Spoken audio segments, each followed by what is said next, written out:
investigación formativa, para la investigación formativa de nuestros estudiantes y profesores. Yo soy Carol Viviana Castaño, soy la editora de Unimeta, y hoy vamos a hablar sobre la aplicación de las normas APA. Entonces, en el chat, el chat está habilitado para que hagan sus preguntas y al final de la presentación, entonces trataremos de responderlas todas. Entonces, primero, ¿qué son las normas APA? Las normas APA son una serie de reglas establecidas por la Asociación Americana de Psicología, APA por su nombre en inglés, para la presentación de trabajos, la citación y la referenciación. Estas son las más aplicadas en el mundo para las ciencias sociales y humanas. Es importante que sepan eso porque, según el área de conocimiento, sabemos que se aplican diferentes normas. Y de una vez les hago la invitación para las próximas capacitaciones en normas Vancouver y en normas IEEE. Ahora, hay unos lineamientos generales para la presentación de trabajo que pueden variar según la institución, pero en Unimeta los aplicamos y son estos. El papel es el tamaño carta, ya sabemos que desde hace años venimos utilizando los procesadores de texto para presentar los trabajos, entonces lo configuramos con tamaño carta. Las fuentes y tamaños para la letra. En la séptima versión de APA, que es sobre la que vamos a hablar hoy y la que en este momento estamos aplicando, se aceptan diferentes tipos de letra.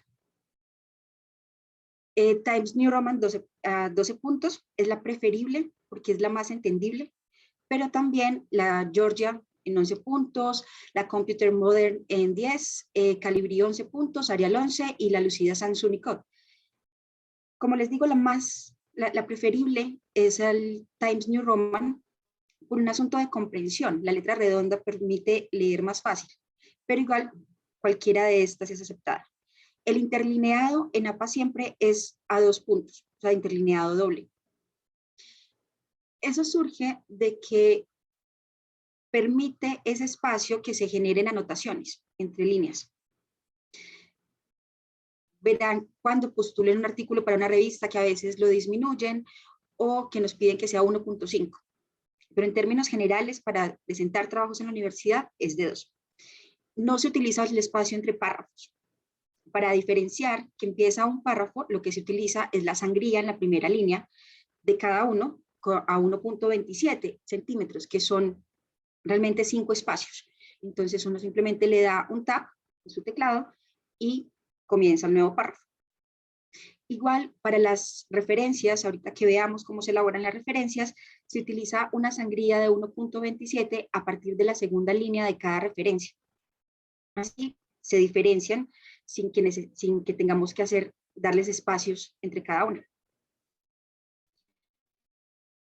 Bueno, sobre las abreviaturas, estas son las más utilizadas, sobre todo cuando veamos la forma en que se hacen las referencias para poder indicar la edición, si se trata de un libro que tiene un editor, o cuando no tenemos una publicación sin fecha, cuando tenemos que indicar un número de páginas, o dentro del texto, cuando se va a hablar del volumen, del número, de una parte, de un suplemento. En cuanto a las páginas como tal, miren que las márgenes son de 2.54 por cada lado. Nosotros lo que debemos hacer es configurar la página al inicio de nuestro trabajo para que todas nos queden iguales y después no tengamos problemas si se nos mueven los textos. Igual la numeración se hace en el extremo superior derecho en números arábicos a partir de la primera página de contenido. O sea, lo que es la portada, las listas de contenido, de figuras y tablas, no se numeran, sino que a partir de la primera página, seguramente va a ser la introducción, empezamos con la numeración en la parte superior derecha. Esta es la página de presentación de trabajos, lo que nosotros denominamos portada. Puede variar según la institución, pero lo que tenemos acá son los datos básicos para identificar un trabajo.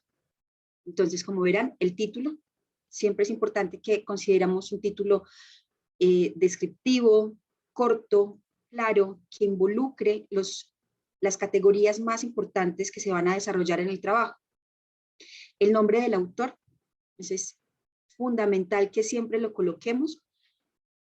¿Por qué? Porque cuando nosotros escribimos, nos estamos haciendo responsables por lo que decimos ahí, por ese contenido. Yo soy responsable por eso. Entonces, siempre me tengo que identificar. La afiliación, o sea, cuál es su programa académico, o cuál es su universidad, o cuál es el departamento al cual pertenece. La asignatura. Eso nos ayuda mucho a los profesores, porque a veces tenemos más de una asignatura, entonces es preferible siempre que nos coloquen a qué asignatura corresponde. El nombre del profesor, en este caso dice doctora Sonia Aguirre, no es que todos seamos doctores, pero entonces el nombre de su profesor y la fecha. La fecha es muy importante porque nos ayuda a identificar cuándo fue producido ese texto. Cuando creo que es la próxima semana que tenemos una capacitación sobre integridad académica, seguramente a todos les llegará la información. Vamos a ver que este es un dato que nos ayuda a identificar cuándo se produce una obra, cualquier tipo de obra, cualquier tipo de texto académico, y evita confusiones frente a la autoría también. Un asunto que es importante en la ZAPA es que las notas al pie solo se utilizan para dar explicaciones. O sea, cuando hay algo que nosotros debemos explicar que no nos cabe en el texto, lo colocamos en una nota al pie. Deben ser notas breves. La idea es que no terminemos confundiendo ese apartado con el contenido del texto. Cuando es algo relevante, cuando aporta realmente al texto, nunca se utilizan para colocar referencias, ni para colocar enlaces, ni nada que tenga que ver con citación y referenciación en el texto, solamente para hacer aclaraciones o para hacer una anotación complementaria. Muchas veces vemos en los textos que se expone una idea y en la nota al pie se coloca que se puede confrontar con otra fuente o se dan datos adicionales que le pueden ayudar al lector, pero que no necesariamente deberían ir en el texto. Con la ZAPA vemos que hay un asunto con la ubicación de los textos, de los títulos, perdón. Eso se llama nivel de los títulos. Se refiere a la jerarquía que hay entre títulos y subtítulos y cómo se ubican en una página. Entonces, vemos acá que en el nivel 1 es un encabezado que va en centrado y en negrita. El nivel 2 va alineado a la izquierda y también en negrita. El nivel 3 va alineado a la izquierda en negrita y cursiva. El nivel 4 va encabezado, va con una sangría de 1.24, negrita y punto al final. Y el nivel 5, lo vemos que tiene la sangría, la negrita, cursiva y punto final. Esto nos sirve para el desarrollo de un texto. Cuando yo lo he dividido en partes para ir explicando, ¿cierto? Ahí hay una relación de categorías, debo atender a esto. Porque incluso si no numero, estos encabezados, estos títulos, la forma en que los coloco, me indica a mí que hay una jerarquía en ellos. Entonces es importante que lo tengamos en cuenta. No se sugiere más de 5 niveles. A veces vemos, y es muy común en la ley, ¿cierto? En los textos legales, que aparezcan 1.2.3.4.5.6, una cantidad de números, pero pues eso es en el ámbito legal. En los textos académicos, en un ensayo, un artículo, un libro, un capítulo del libro, una reseña, lo que hacemos es tratar de que no se confunda con tantas separaciones, sino hacer las que son necesarias.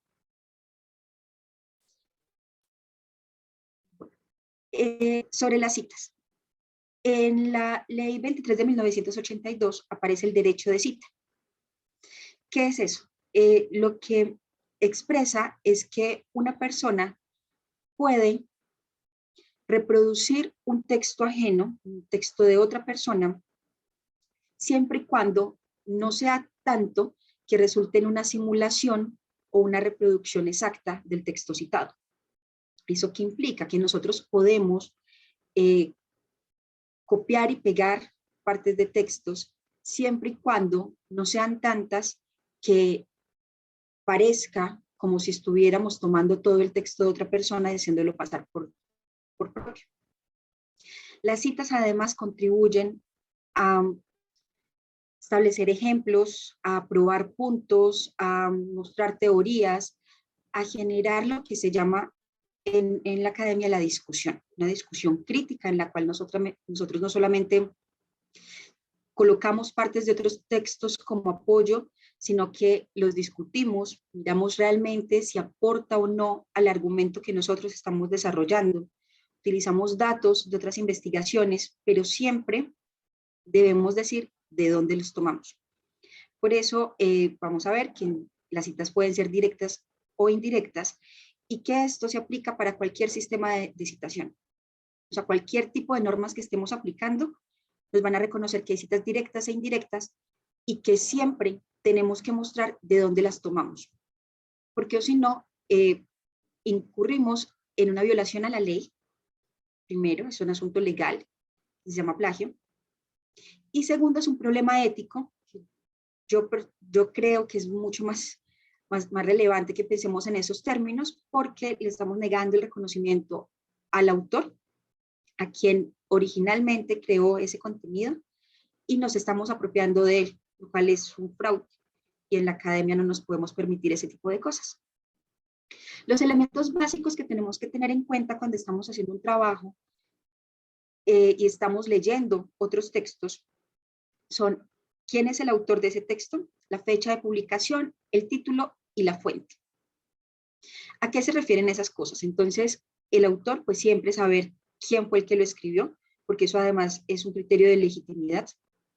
Si yo encuentro un texto en internet que no dice quién lo escribió, ni para qué lo escribió, ni dónde lo publicaron, sino que simplemente está ahí, puede ser que sea tomado de otro texto que no tenga el soporte suficiente para haberlo publicado y podríamos estar incurriendo ahí en un error muy grande.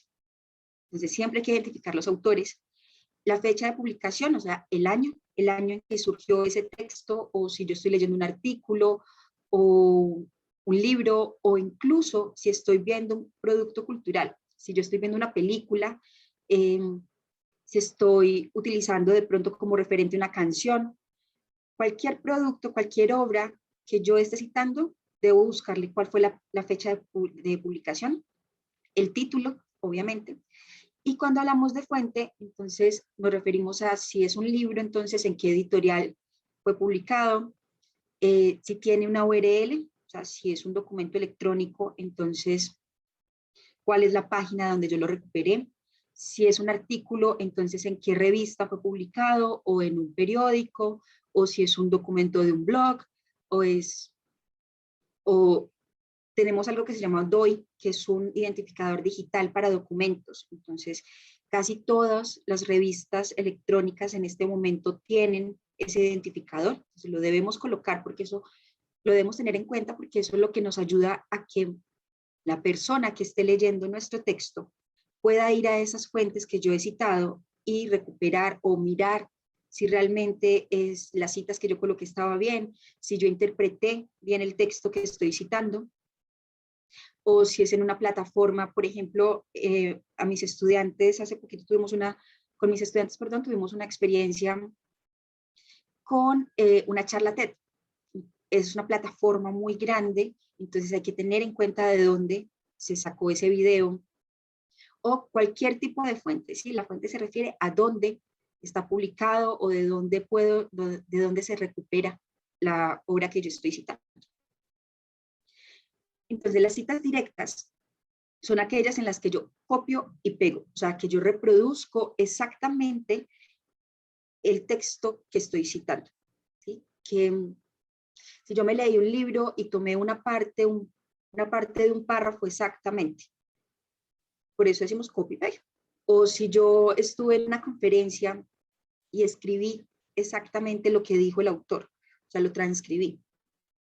Ese tipo de cosas son citas directas, en las cuales yo no intervengo, sino que reproduzco el contenido original que consulté. Para las citas directas tenemos dos criterios, cuando son de menos de 40 palabras y de más de 40 palabras. ¿Cómo cuento las palabras? Pues con el procesador de texto yo simplemente selecciono el párrafo o la parte de mi cita y en la parte inferior me van a aparecer cuántas palabras tiene el texto señalado. Entonces, cuando tienen menos de 40 palabras, siempre van entre comillas, comillas iniciales y comillas finales. Eso me indica dónde empieza y dónde termina la cita. Cuando se está haciendo énfasis en el autor, o sea, yo estoy trabajando en autor y voy a decir, este autor señala, indica o según este autor, esta es la definición o ese es el punto que él defiende, ¿cierto? Siempre entonces, si tiene menos de 40 palabras, entre comillas, y va en el texto. Miren acá el ejemplo que empieza al respecto y Garza señala, y está, mi cita de menos de 40 palabras, entre comillas. Fíjense que aquí entonces ya identifiqué 3 datos importantes. El apellido del autor, nosotros siempre trabajamos con los apellidos de los autores, no con los nombres. Si ustedes me fueran a citar a mí, entonces dirían Castaño Trujillo dijo tal cosa, o según Castaño Trujillo, no según Carol. Eso porque en la lista de referencias siempre vamos a utilizar son los apellidos, entonces esa es la correspondencia exacta que vamos a encontrar en el texto, en el contenido del texto y la lista de referencias que va al final. El año de publicación, miren acá que siempre va entre paréntesis, y al final el número de página. Muchas veces no encontramos el número de páginas porque leemos textos en HTML o en XML, que son los que leemos directamente en Internet y la página simplemente se desplaza hacia abajo, pero podemos contar los párrafos. Y si es imposible contar los párrafos, al menos siempre tiene que ir el autor y el año de publicación. Esos son datos que nunca se nos pueden perder. Como vimos antes, hay una abreviatura para cuando no hay un año de publicación. Lastimosamente, algunas publicaciones no tienen ese dato, porque en el proceso editorial no lo contemplaron o porque no se han adherido a los criterios de indexación para bases de datos internacionales que piden siempre que los artículos digan cuál es la fecha en que fueron publicados o, bueno, por descuido. En esos casos colocamos S.F. que significa sin fecha, pero igual estamos indicando entonces que no tenemos el año de publicación, pero sabemos quién es el autor, ¿cierto? Ahora, cuando tenemos una cita directa con énfasis en el texto, esto se refiere a que yo no voy a hablar del autor que estoy leyendo, sino de una idea o de una definición, de un argumento que encontré en el texto. Lo que hago es igual. Si tiene menos de 40 palabras, entonces, entre comillas, y miren que al final de la cita me aparece el apellido del autor, en este caso son 2, Ortiz y Marchamalo, el año de publicación y el número de página. Entonces, muy importante que nunca se nos olviden las comillas si es una cita de menos de 40 palabras. ¿Por qué? Porque entonces podría darse una confusión entre lo que yo construí y lo que estoy citando. Incluso si yo al final coloco la referencia, se puede presentar un problema de originalidad. Y con eso debemos ser muy, muy serios y rigurosos en el momento de presentar un trabajo. Ahora, cuando yo tengo una cita directa, pero de más de 40 palabras, ya no voy a utilizar las comillas, sino que la voy a colocar en un párrafo aparte, como lo ven acá, con la sangría izquierda para todo el párrafo de 1.24, perdón. Y esa sangría y el hecho de que esté el texto en un párrafo aparte ya me indica que es una cita directa. Entonces, si las tengo de menos de 40 palabras, siempre entre comillas, de más de 40 palabras en un párrafo aparte con la sangría izquierda para todo el párrafo. Así, si ustedes leen en la estructura de un texto, se van a identificar muy bien dónde empiezan y dónde terminan las citas. Y no habrá ninguna confusión que nos lleve a considerar un problema de originalidad. Cuando tenemos entonces citas con énfasis en el autor de más de 40 palabras, miren que yo igual identifico el autor, año de publicación, en este caso sin fecha, como les había dicho ahorita, que se puede utilizar la abreviatura cuando no la tenemos, y el número de página al final. Miren que la cita termina con un punto final y después, entre paréntesis, el número de página. ¿Por qué? Porque muchas veces nosotros en un texto encontramos citas de citas, o sea que un autor citó a otro autor y nosotros estamos recogiendo eso. Y obviamente entonces esa cita que nosotros estamos tomando tendrá ya esos datos. Así que cuando nosotros terminamos por completo la cita, colocamos punto final y después entre paréntesis el número de página. Si yo tuviera entonces una cita de más de 40 palabras, pero con base en el autor, me estoy fijando, estoy haciendo énfasis en el texto, miren que la coloco en un párrafo aparte, con la sangría izquierda, y al final de la cita, punto final, y luego entre paréntesis el apellido del autor, el año de publicación y el número de página. Cuando uno se familiariza con este tipo de normas, realmente es muy fácil de aplicar, son muy fáciles de aplicar, porque son datos básicos que le están pidiendo a uno. Además, cuando estamos haciendo un trabajo, lo más recomendable es que en la etapa de búsqueda de información, cuando estamos leyendo para fundamentar nuestro punto de vista, para informarnos, para desarrollar argumentos, debemos ser ordenados en la forma en que vamos guardando la información de cada uno de esos textos que consultamos. Yo les aconsejo a mis estudiantes que hagan matrices, ¿sí? Una matriz en Excel donde puedan ir organizando los datos, donde puedan ir diciendo, ok, cuál es la referencia en APA, ¿sí? Quién es el autor, cuál es el año de publicación, el título del documento, si es un libro, si es un capítulo de libro, un artículo, una película, si hace parte de un blog o es una columna de opinión. Bueno, el tipo de documento que sea con los datos de recuperación, o sea, si es un documento electrónico, entonces vamos a colocar la URL para que no se nos pierda y después la podamos consultar fácilmente, o si tiene el DOI. Si es un libro impreso, entonces colocamos el nombre de la editorial para que no se nos olvide.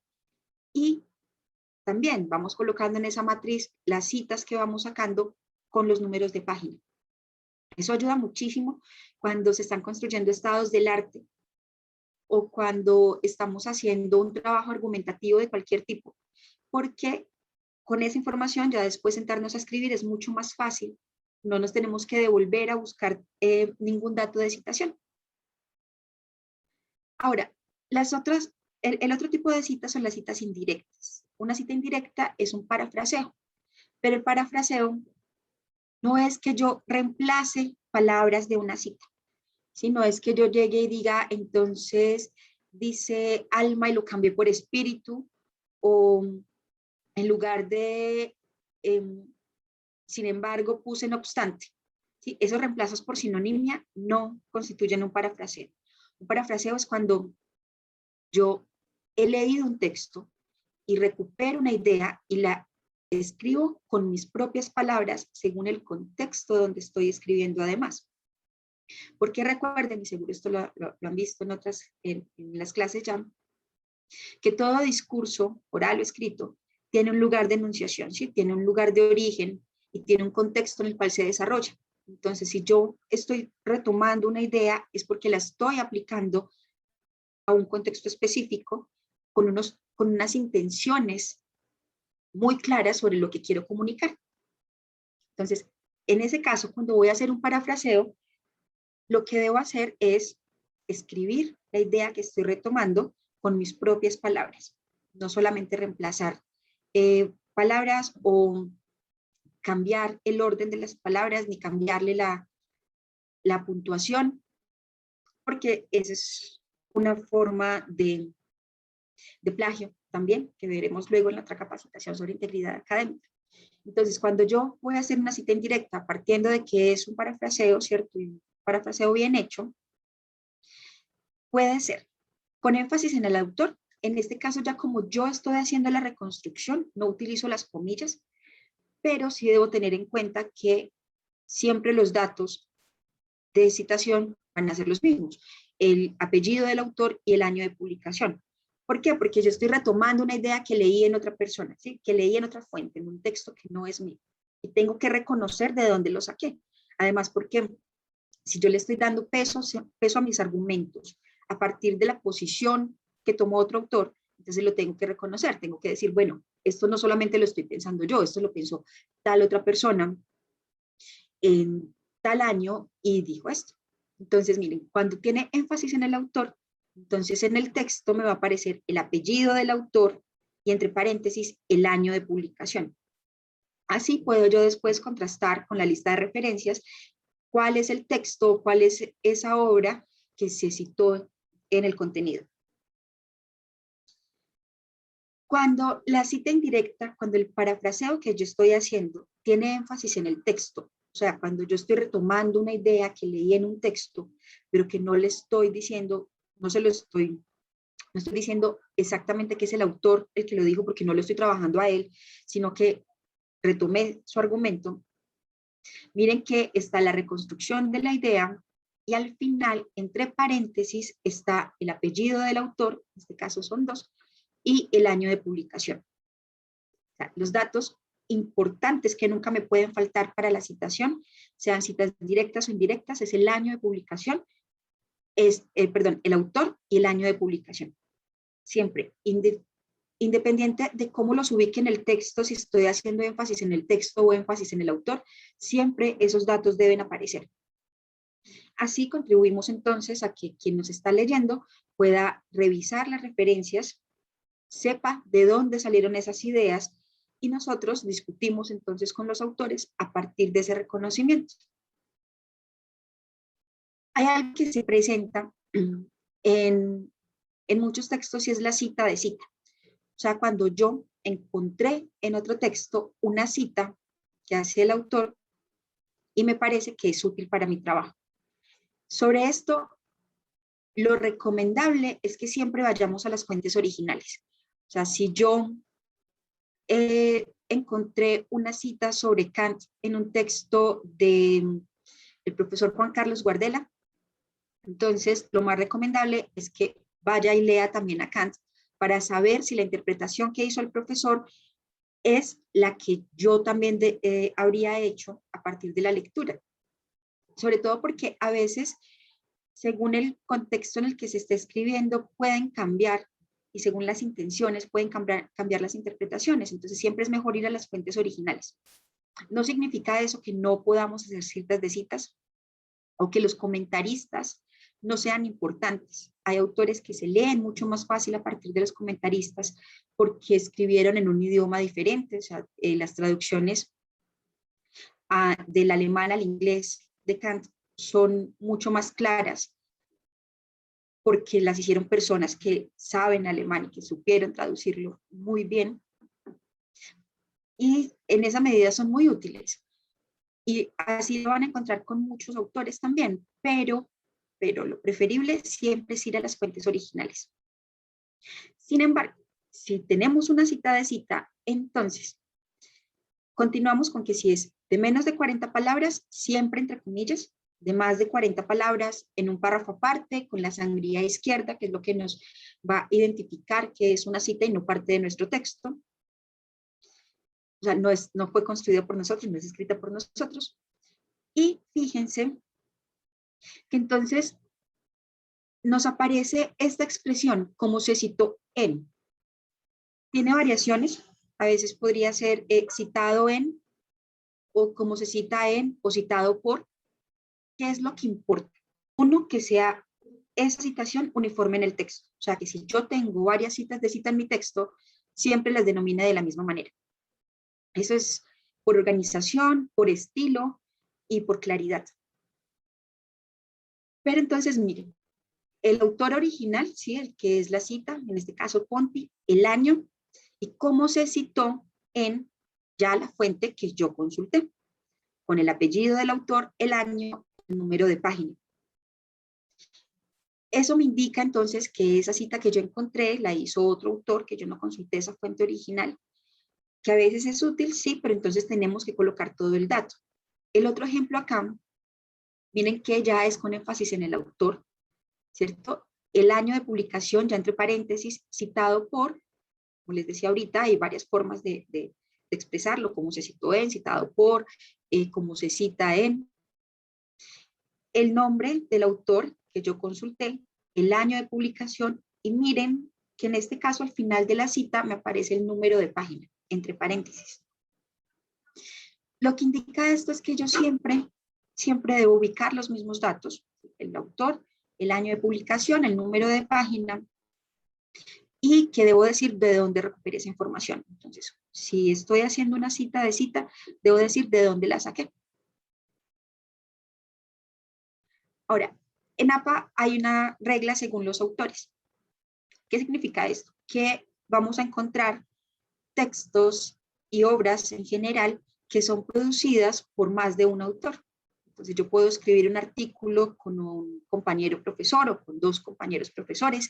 En ciencias básicas es muy común encontrar artículos escritos hasta por 19 autores o más, o libros que fueron escritos por muchas personas, ¿sí? Entonces vamos a encontrar que no solamente hay un apellido, sino que hay muchos apellidos ahí para citar.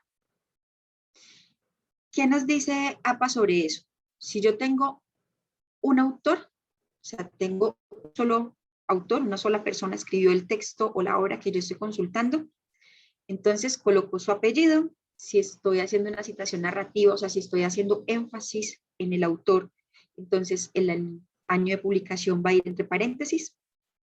Si yo estoy haciendo énfasis en el texto, entonces va a ir todo el apellido entre paréntesis y el año de publicación. O si estoy haciendo una cita larga, ¿cierto? Si yo tengo dos autores, es decir, son dos personas las que escribieron el texto, entonces tengo los dos apellidos, fíjense, unidos por una conjunción, por la I, y el año de publicación.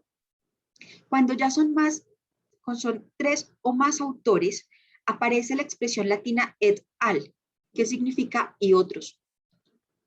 Este es un cambio que introdujo APA para la 7ª edición, y es que cuando son tres o más, a partir de la primera aparición en el texto, o sea, la primera vez que yo lo cito, voy a colocar solo el apellido del primer autor y la expresión et al. Tanto si es una citación narrativa como si es una citación parentética, o sea, si estoy haciendo énfasis en el autor o si estoy haciendo énfasis en el texto. En los dos casos me aparece et al. ¿Eso en qué ayuda? En que en el texto no me aparezca entonces una cita de Rodríguez, Sánchez, López, González, Bartón y Castaño, ¿sí? Sino que me aparece solamente el primer apellido y el et al, que indica que son otros los autores, que son más los autores, que sí me van a aparecer en la lista de referencias, como vamos a ver ahorita. Cuando se trata de un autor corporativo, y ese autor corporativo tiene una abreviación, los autores corporativos son instituciones. Entonces, nosotros vemos textos generados por la Organización Mundial de la Salud, o por la UNESCO, por el ICETEX, por el Ministerio de Educación, ¿cierto? Cuando tiene una abreviación, la primera vez que yo voy a hacer la cita, la primera vez que aparece ese nombre dentro del texto, lo debo escribir completo. Y entre paréntesis, como vemos acá, la abreviación o la sigla y el año de publicación. Igual, si la primera vez que yo lo voy a mencionar se trata de una cita con énfasis en el autor, o sea que va entre paréntesis, miren que me aparece el nombre completo y aquí utilizo los corchetes para colocar la abreviatura y el año de publicación seguido. Después, o sea, si yo voy a citar a ese autor corporativo más de una vez en un texto, entonces a partir de la segunda vez ya puedo utilizar su sigla o la abreviatura sin ningún problema, porque ya he explicado en la primera vez cuál es el nombre completo. Esto ayuda bastante para no confundir, porque hay siglas que se repiten a veces o que se refieren a varias instituciones de la misma manera, porque según el idioma a veces coincidimos, pero entonces es mucho mejor explicarlas al principio y eso está por norma. Si es un autor corporativo sin abreviación, como le pasa a la Pontificia Universidad Javeriana, entonces la tendremos que escribir siempre completo, no nos inventamos nosotros la abreviación, ni la sigla. ¿Por qué? Porque las instituciones por lo general registran sus nombres para utilizarlos como marca. Entonces, debemos ser cuidadosos con eso, fijarnos muy bien cuando estamos consultando un documento o cualquier tipo de obra, de qué manera lo mencionan. Igual, por ejemplo, Unimeta. Unimeta es Corporación Universitaria del Meta, Unimeta. Ese Unimeta se registró en mayúsculas sostenidas, que es un asunto que yo les digo a mis estudiantes con el que tenemos que tener mucho cuidado. En APA, las mayúsculas sostenidas solo se utilizan para las siglas de menos de 5 letras, pero hay nombres que fueron registrados así, eso hay que respetarlo. Por eso, y discúlpeme que se me pasó ahorita en la presentación de trabajos, las mayúsculas sostenidas no se utilizan para ningún tipo de títulos. En APA se utiliza solamente la mayúscula inicial cuando vamos a iniciar un texto o cuando se trata de un sustantivo propio. Entonces, o después de un punto seguido, o después de un punto aparte cuando vamos a iniciar un párrafo. Eso es importante para que nunca utilicen las mayúsculas sostenidas ni en las portadas, ni en los títulos, ni en ningún tipo de apartado. Cuando vemos en un texto, los autores se identifican de una forma precisa, determinada por ellos mismos. Si nosotros vemos que el autor solamente utilizó su primer apellido, entonces ese es el que citamos. Si coloca sus dos apellidos, debemos citarlo con los dos apellidos. Igual, si ha unido sus apellidos con un guión, debemos utilizar ese guión. Eso, mucho más que por estilo, se refiere a la citación que se hace de un autor.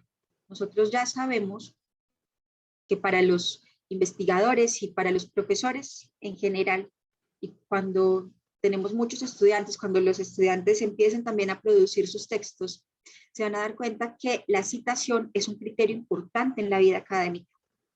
A nosotros nos mide el Sistema Nacional de Ciencia, Tecnología e Innovación de Colombia a partir de las citaciones que tenemos en ciertas bases de datos. Entonces, a un autor, a un profesor, lo miden según la citación que se le pueda encontrar en Google Scholar, Scopus y Web of Science, que son grandes bases de datos. Por lo tanto, la citación correcta de su apellido es lo que va a permitir que esas citaciones aparezcan ahí. Si no, se generan confusiones. Hay otro tipo de herramientas que se han utilizado para eso, como el ORCID, y ahorita hay otro recurso, creo que se llama ROR, que ayuda a unificar todas las citaciones. Entonces nosotros contribuimos en eso con la producción de textos académicos, haciendo un correcto uso de los nombres de los autores, tal como ellos los han declarado en sus productos. Ahorita veamos entonces que una obra puede tener dos autores, ¿cierto? Entonces, siempre utilizamos la I. El ampersand se utiliza para las fuentes en otro idioma. Entonces, si vamos a citar un texto que está en inglés, entonces sus autores, obviamente, la I se cambia por el ampersand, pero en español utilizamos la Y. Tanto para las citas que van por fuera de paréntesis como las que tenemos dentro de paréntesis. Eso nos indica cuando son dos autores, entonces que ambos son los responsables por esa obra que nosotros estamos citando. Y como les contaba ahorita, el et al, que es el que se utiliza cuando son 3 o más autores. Ese es un cambio que hubo en APA 7, muy útil, porque entonces nos evita colocar, cuando son muchos autores, colocarlos en el texto. Antes se colocaba a partir de 4, ahorita son 3. Entonces, si el texto que yo estoy citando, la obra que yo estoy citando, tiene más de 3 o más autores, coloco et al, no y otros, ni y colaboradores, no, et al, esa expresión latina. Y no va en cursiva, a pesar de que nosotros sabemos que si utilizamos una expresión de otro idioma, la debemos colocar en cursiva. En este caso, no. El et al va en letra normal, en itálica. Puede pasar también que yo tenga 3 o más autores en diferentes fuentes con igual año. Entonces, yo puedo, y eso lo van a ver sobre todo cuando hagan estados del arte y revisen artículos. Cuando hace uno una búsqueda bibliométrica en Scopus o en WOS o en cualquier otra base que vayan a utilizar, hay personas que son muy prolíficas en un área del conocimiento o en una disciplina. Se han publicado mucho sobre el tema y a veces con otras personas, ¿cierto?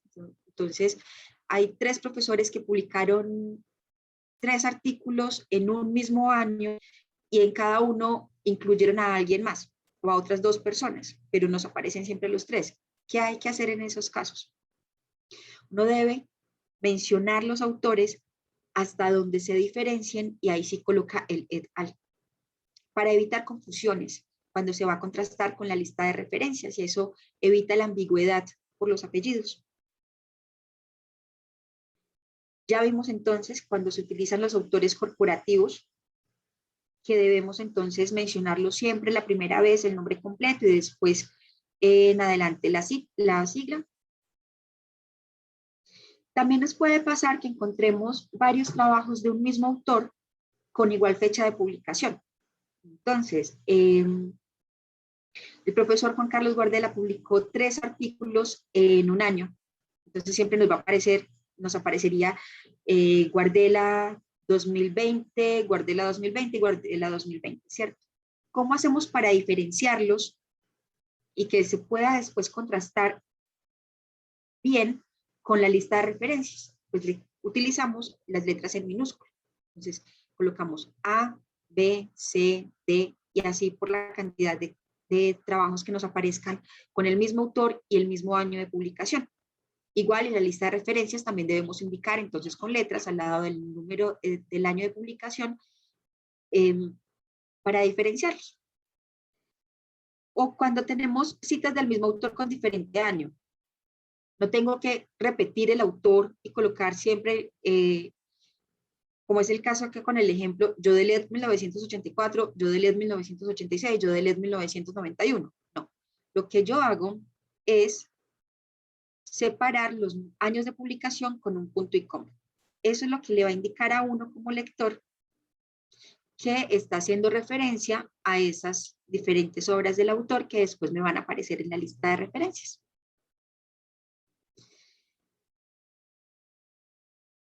Para los investigadores que hacen trabajo de campo, muchas veces surge entonces la comunicación personal, ¿cierto? Las entrevistas, las llamadas o los mensajes, correos, discusiones que fueron en vivo, ¿sí?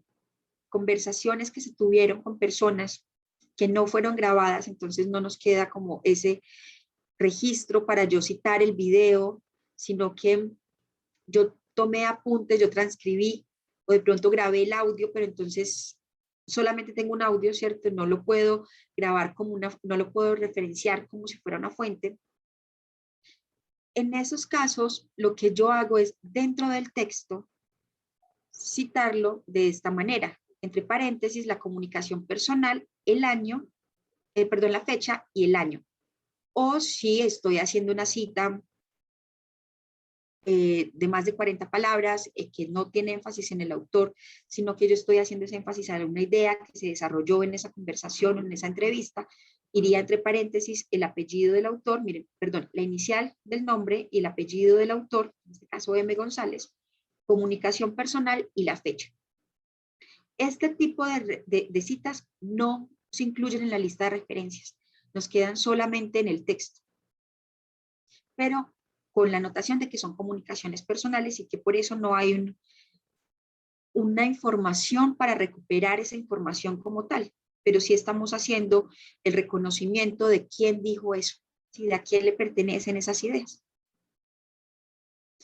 Ahora, al final de todo documento, de todo texto académico, aparece un apartado que se denomina referencias. ¿Por qué referencias y no bibliografía? La bibliografía, bueno, etimológicamente se refiere solamente a libros, pero la bibliografía como tal se entiende como todas las fuentes que yo utilicé, que consulté en algún momento para escribir un texto, así no las haya citado. Mientras que las referencias si son solo aquellas fuentes que fueron citadas dentro del texto, directa o indirectamente.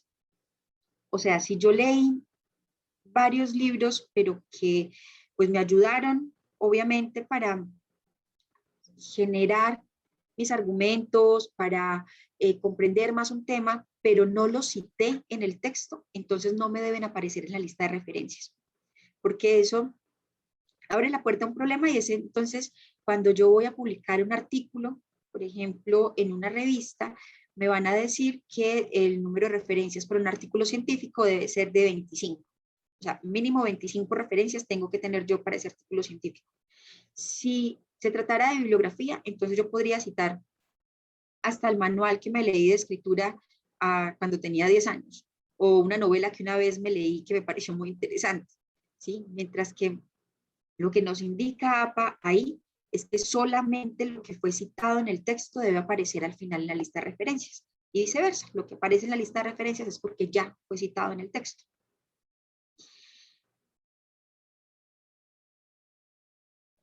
Que entonces se convierte en un apartado de cualquier texto académico. Yo no puedo considerar un ensayo solamente con la introducción, el desarrollo y las conclusiones, sino que tengo obligatoriamente que hacerle el listado de referencias, o sea, ya es un apartado en la estructura general de cualquier texto académico. Miren que el título, como es de primer nivel, entonces siempre irá centrado y en negrita. Sobre lo que les decía ahora, el del uso de mayúsculas, fíjense que solamente está con mayúscula inicial, no utilizamos las mayúsculas sostenidas para nada, más que si se trata de siglas o de nombres que fueron registrados así. Se organizan en orden alfabético por el apellido del primer autor, ¿sí? Si es el caso de que tenemos varios autores en una referencia. Si tenemos uno solo, no importa. El asunto es que siempre va en orden alfabético. Fíjense acá en el ejemplo que a partir de la segunda línea de una referencia se aplica entonces la sangría izquierda. ¿Eso qué me permite? Que como yo no voy a colocar espacios entre las referencias, pueda identificar dónde empieza cada una. Igual el interlineado es de 2, es un interlineado doble, como se le aplicó a todo el documento. Y vamos a ver a continuación que hay diferentes formatos para las referencias. Y entonces, según el tipo de obra que yo consulté, tenemos que aportar diferente información. Pero hay 4 datos básicos que son comunes para todas. El autor, quién es responsable de la obra, siempre. La fecha, o sea, cuándo se publicó, el título y la fuente, que es dónde se puede localizar. Sobre los autores, como les decía ahorita, se utilizan los apellidos y las iniciales de los nombres. Siempre.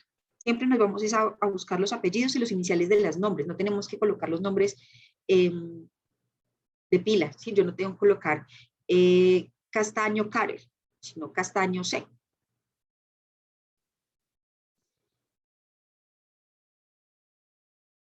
Como les decía ahorita, a veces se puede encontrar un texto, una obra que tenga muchísimos autores, porque se deriva de una investigación grande que tuvo muchas participaciones. Entonces, cuando son entre 2 a 20 autores, se mencionan todos y el último elemento, o sea, el último apellido, se une con la letra I, ¿sí? Con la conjunción I, o con el ampersand si son fuentes en inglés o en otros idiomas. Si son más de 20 autores, entonces se incluyen los primeros 19, se colocan los puntos suspensivos 3 y se coloca el último autor. Y si no tiene el autor, si por alguna razón yo encontré un texto que es muy relevante, que es el que debo incluir necesariamente, pero no encontré su autor, se inicia con el título de la obra, o sea, se reemplaza al autor por el título de la obra. Ahora, para las referencias de los libros, entonces recuerden, para todas iniciamos con el apellido del autor, seguido de una coma, la inicial de su nombre, punto. Si son más, entonces iría una coma y así sucesivamente hasta llegar al último. El año de publicación siempre. Para los libros se coloca el título del libro en cursiva, punto seguido el nombre de la editorial. Si este es un recurso electrónico, después de la editorial, punto, coloco la URL, donde lo puedo recuperar. Como pasa con nuestros libros, los libros producidos por Unimeta en el año 2020, en los años 2020 y 2021, que son documentos electrónicos. Entonces, todos los podemos descargar de la página de la editorial. Les hago la cuña de una vez en editorial.unimeta.edu.co. Encuentran nuestras publicaciones. Esos son libros electrónicos, entonces yo además de colocar el apellido del autor, el año de publicación, el nombre en cursiva, la editorial, que es Editorial Unimeta, coloco también la URL para que cualquier persona las pueda recuperar. Si es el caso del capítulo de un libro, o sea, yo me leí un capítulo, no me leí todo el libro, me leí 2 capítulos, lo que yo tengo que hacer es referenciar el capítulo que me leí. ¿Sí? Eso es un asunto también de honestidad y evita que nos vayan a pedir cuentas de pronto de algo que había en ese libro y que nosotros no consultamos o que no trabajamos. Entonces, en esos casos, siempre iniciamos con los mismos datos, pero miren que acá, entonces, después del título del capítulo, me aparece en la inicial de un nombre y un apellido, y entre paréntesis me aparece, en este caso, coordinador. ¿A qué se refiere eso? Algunas publicaciones tienen una persona que se encargó de coordinar todo el proceso de publicación y eso aparece en la página legal o en la portada del libro, o tienen un editor, o tienen un compilador, o incluso, pues si es el mismo autor del capítulo, entonces no coloco nada de esto, sino simplemente en, seguido el nombre del libro en cursiva, entre paréntesis el número de página inicial y el final, o sea, en qué página empezó el capítulo y en qué página terminó, y luego la editorial. Igual, si es un recurso electrónico, coloco la URL. Para los artículos de revista, los artículos de revista se citan individualmente, o sea, yo no referencio una revista completa. Si me leí todos los artículos de la revista y si los utilicé todos en el texto, entonces tendré que citar cada uno de los artículos. ¿Por qué? Porque son documentos individuales. Cada uno tiene un autor diferente. Entonces yo no puedo simplemente decir, leí tal revista, sino que yo me leo los artículos independientemente. En estos casos, miren que después del título, lo que voy a encontrar son los datos de la revista. El nombre de la revista en cursiva, el volumen, el número entre paréntesis, el número de página inicial y el número final. Pues en este caso empezó de la 1 a la 11, pero yo podría tener un artículo que publiqué en una revista y empezó en la página 1230 y terminó en la 1240. Eso es lo que yo debo colocar. Y luego el DOI o el enlace. El DOI, como les dije ahorita, es un identificador de objetos digitales. Lo que hace es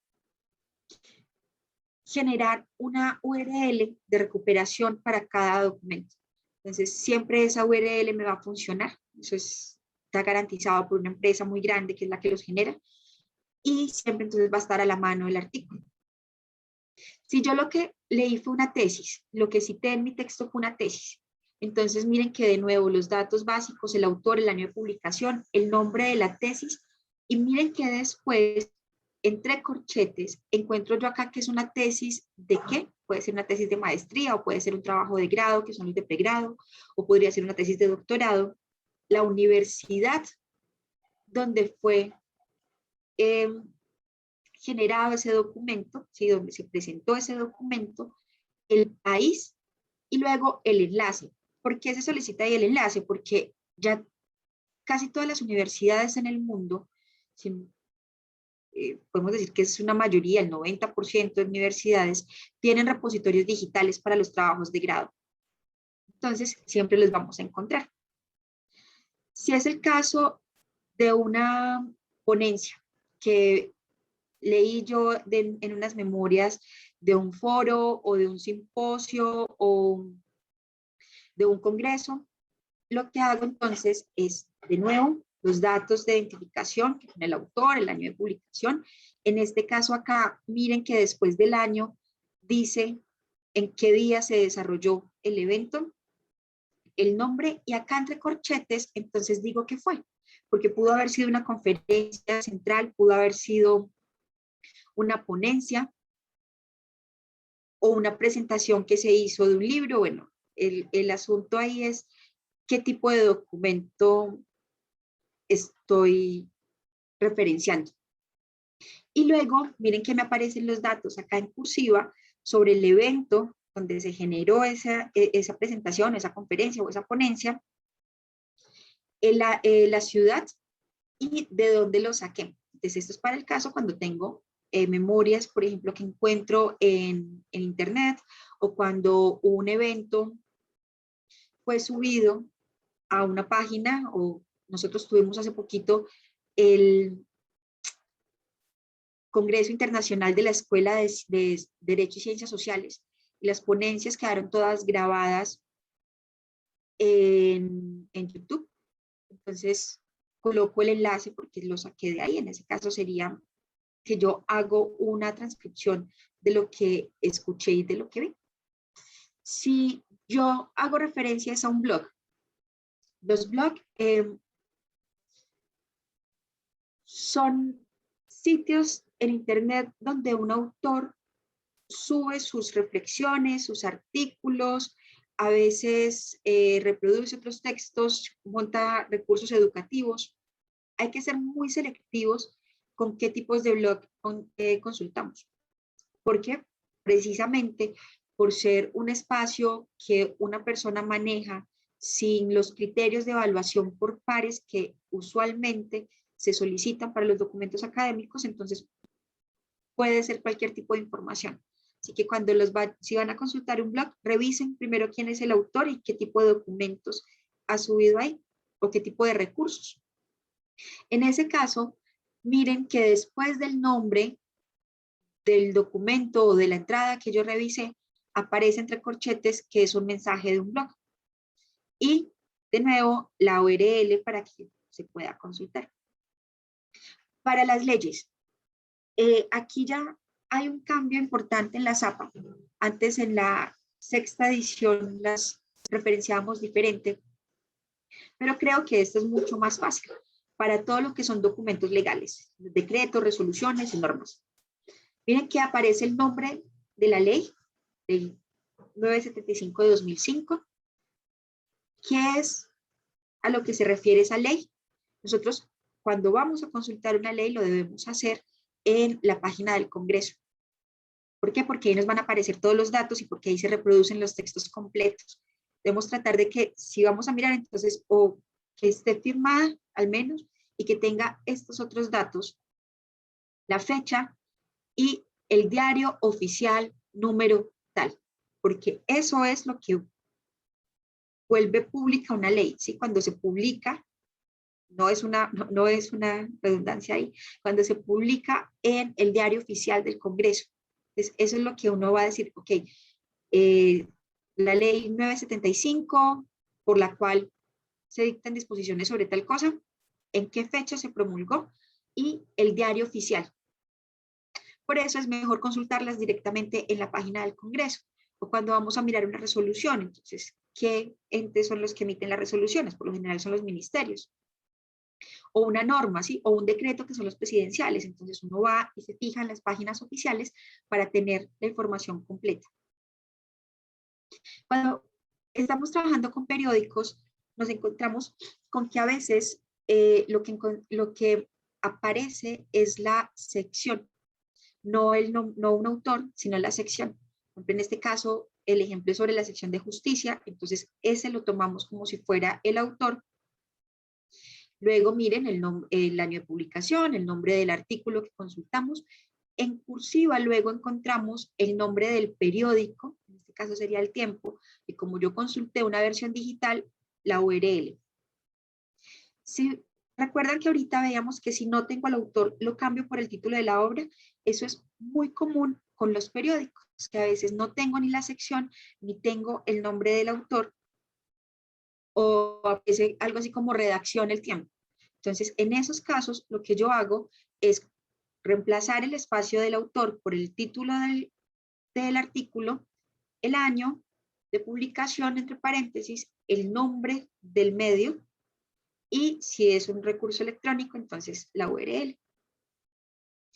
Cuando se trata de videos, entonces miren que vamos con los mismos datos, solo que acá nos aparece entre paréntesis director. Por lo general, los responsables de los videos son los directores. Entonces, si existe ese dato, cuando yo lo estoy consultando, entonces lo debo colocar. La fecha, el nombre del video, y me parece que es un archivo de un video. Y entre corchetes, y la URL, ¿sí? ¿De dónde lo saqué yo? Sobre todo ahora que nosotros utilizamos tantos recursos, que nos hemos dado cuenta que es tan provechoso utilizar recursos recursos de videos, recursos de películas, que entendemos que hay otras formas de producir conocimiento y que las podemos utilizar también en la academia. Entonces, es importante que sepamos cómo se citan, cómo se referencian, perdón, los videos de YouTube. Si es un autor corporativo, entonces ahora vimos que la primera vez que yo lo menciono en el texto coloco el nombre completo igual en las referencias. La primera vez que yo voy a hacer una referencia de un autor corporativo, debo colocar el nombre completo y entre corchetes la sigla o la abreviatura. Si tengo varias citas, varias referencias, perdón, de ese autor corporativo, entonces a partir de la segunda ya voy a colocar solamente la abreviatura o la sigla y los mismos datos. En este caso el ejemplo es de un libro de la UNESCO. Entonces miren que está el nombre del libro en cursiva. Aquí dice autor porque la editorial es el mismo autor corporativo y la URL. Ahora es muy común que nos informemos a partir de las redes sociales. Y esto para los estudiantes de mercadeo, que es muy útil para los de publicidad también, o cuando estamos haciendo análisis de contenido en los medios, ese tipo de cosas también las tenemos que citar, ¿cierto? Porque si haya sido en una red social, pues tenemos que decir quién lo dijo, porque esa persona tiene una responsabilidad por sus palabras y nosotros la responsabilidad de reconocerle su autoría. Para esos casos, entonces, acá están las formas básicas, ¿sí? Miren que está el autor, ¿cierto? Siempre, entre corchetes el usuario de, si es para Twitter e Instagram, se coloca entonces el usuario que tienen, la fecha, el título o descripción del contenido con un máximo de 20 palabras, porque las publicaciones en redes sociales pues no van a tener un título, pero si tienen una descripción, si tienen, nosotros podemos colocar las primeras líneas para saber de qué se trata. El nombre del sitio y la URL, o sea, si es un tweet, ¿sí? Si es, entonces sería Twitter. Y la URL de donde la encontramos. Para Facebook, también, bueno, en Twitter, por ejemplo, les recomiendo que sigan la cuenta de la RAE, de la Real Academia Española. RAE Responde, creo que se llama. Si no, después les puedo dar el dato exacto de cuál es el usuario. Donde uno les pregunta cosas y ellos responden muy ágilmente. Entonces, ayuda a que resolvamos dudas sobre el uso del español. Y eso es realmente útil. Igual uno lo sigue y va a encontrar muchísimos datos sobre consultas que otras personas han hecho.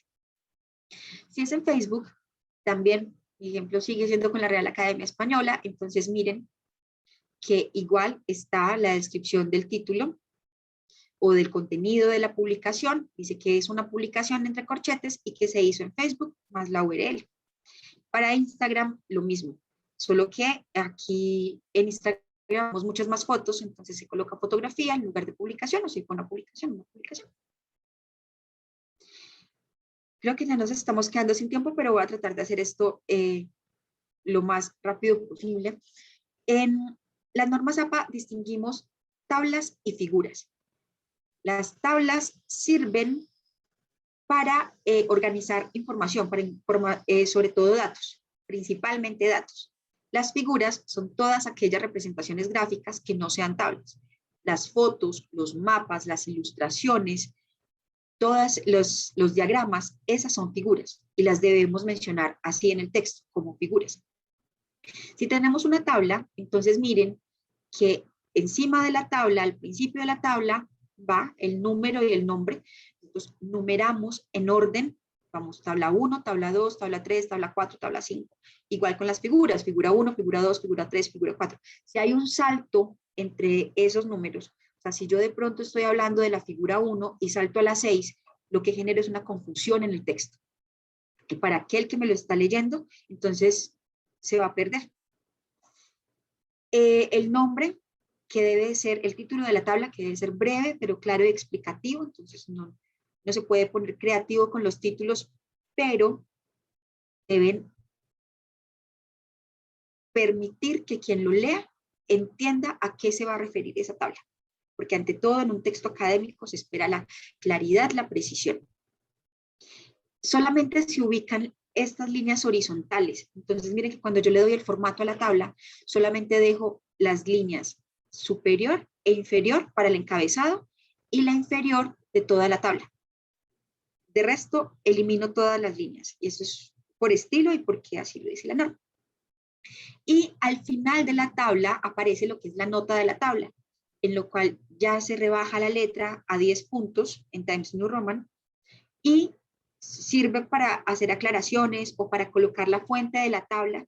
Si no es mía, si no la creé yo, sino que la tomé de otro texto, entonces debo colocar ahí de dónde la saqué, debo hacer la cita correspondiente.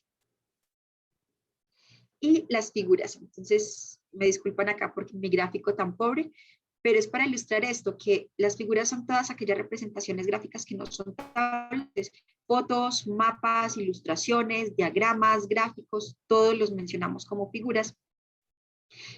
En el pie de la figura, la nota de la figura, o sea, en la parte de abajo, colocamos figura, el número en cursiva, después colocamos el nombre y si no es mía, coloco la fuente. En muchos casos nos van a decir que si es propia la figura, colocamos elaboración propia. Realmente la norma no dice eso. Sirve para diferenciarlo, sirve para que hagamos la aclaración, pero la norma como tal no nos lo pide. Solo cuando es tomada de otra fuente, vamos a colocar de dónde la tomamos. Bueno, y aquí hay unos datos extras que son útiles para una correcta escritura, porque ya nos quedamos sin tiempo. Igual la presentación siempre se comparte. Y el video también queda, pero quiero saber si hay preguntas.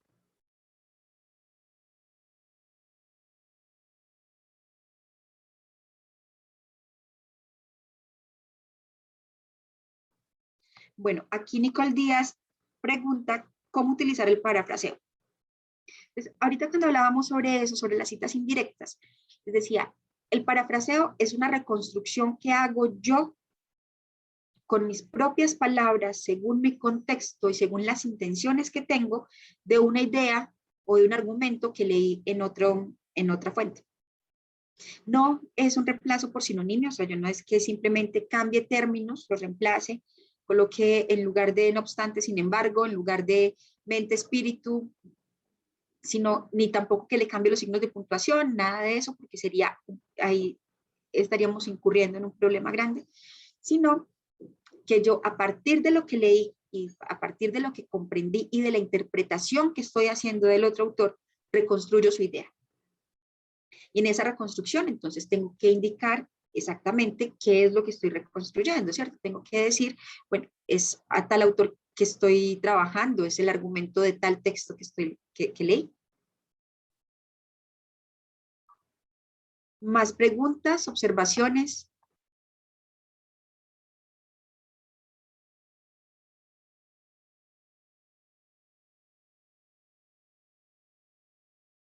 ¿No? Ah, qué pena, es que aquí había más. Entonces, me entendí el concepto, ya le quedó muy claro a Sonia Muñoz. Angélica Parra dice que si se utiliza el mismo parafraseo que se realiza cuando se escribe un artículo. Lo que pasa es, el parafraseo es una forma de citación, ¿cierto? De citación indirecta.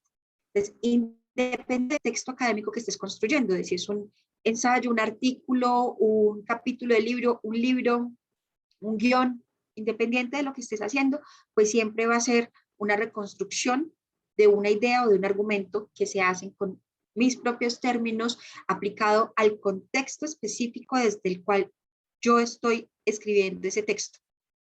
Que les decía ahorita, el lugar desde donde nosotros escribimos es importante, las intenciones comunicativas que tenemos son muy importantes y siempre hay que tenerlas claras para el público al que estamos escribiendo y para que se cumplan realmente los objetivos y los propósitos mejor del texto. Con respecto a los niveles de los títulos, siempre será un máximo de 5 niveles. Sí, la idea es que llegues a 5. Si indiscutiblemente, si tienes que hacer más, entonces utilizas el mismo modelo del 5º nivel para los demás. Y ahí sí es importante la numeración. Ahí sí es importante que empecemos a numerar para que se entienda la jerarquía. Es una ley lo que voy a citar, quiere decir, según lo dicho, que no cito la Constitución. No. A ver, hay que hacer una diferencia y si es un estudiante de Derecho, pilas con eso. O sea, la Constitución es un documento que guía todo el proceder del Estado en Colombia. Las leyes son las promulgadas por el Congreso. Entonces, si yo voy a citar la Constitución, voy a citar un artículo de la Constitución, o voy a citar toda la Constitución. Entonces, hago lo mismo, coloco el nombre de la Constitución, Constitución Política de Colombia, 1991, artículo tal, y de dónde la tomé. Si tomé la edición impresa, entonces voy a decir cuál fue la editorial que lo imprimió. Si consulté el documento en línea, voy a colocar la URL. Pero pilas que las leyes las promulga el Congreso, la Constitución es un documento mucho más grande que nos guía a todos. Y ¿puedo ver esta lectura en el tercer semestre? No sé, tendríamos que preguntar. Y creo que no hay más preguntas. Nosotros subimos la grabación de la capacitación siempre a YouTube o al curso de Moodle. Les estaremos avisando, yo espero que esta misma tarde, dónde va a quedar para que la compartan con sus estudiantes y compañeros. La presentación también yo se la paso a todos los jefes de centro y a los decanos para que ellos la puedan compartir con los estudiantes y los profesores. Preguntan que si hay una electiva de norma ZAPA. No, son estas capacitaciones que se generan desde el Vicerrectorado Académico de Investigaciones cada semestre. Entonces, como ahorita estamos trabajando con APA 7, pues esas son las que utilizamos. Sin embargo, siempre desde la editorial estamos prestos a solucionar cualquier duda que tengan. Mi correo es editorial@unimeta.edu.co. .edu.co. Por si necesitan alguna asesoría, siempre me pueden escribir. Y preguntan que si encuentro una conferencia grabada, ya sea de índole privada o pública, pero en un lugar no oficial, debería citarla. Siempre debemos citar lo que estamos consultando. Sí, o sea, yo siempre tengo que hacer las citas si estoy utilizando el material, independiente de dónde lo encuentre. Porque eso es lo que nos permite a nosotros la ley 23 de 1982, que nosotros podamos citar. Ya hay documentos que no vamos a encontrar en Internet porque están protegidos por derechos de autor, que tienen unas restricciones muy específicas. En la capacitación sobre integridad académica vamos a ver qué restricciones que se establecen a partir de las licencias para ciertos productos y nosotros nos tenemos que fijar en eso antes de utilizar el material. Pero si yo estoy haciendo una citación, si vi una conferencia y voy a hacer la cita, tengo que incluir los nombres del autor y tengo que colocar la fecha de publicación y de dónde la encontré. Bueno, creo que no hay más preguntas, no sé.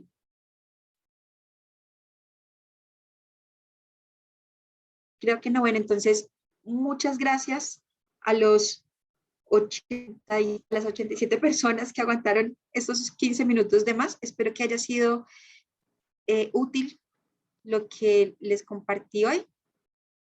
Y los espero en las próximas capacitaciones.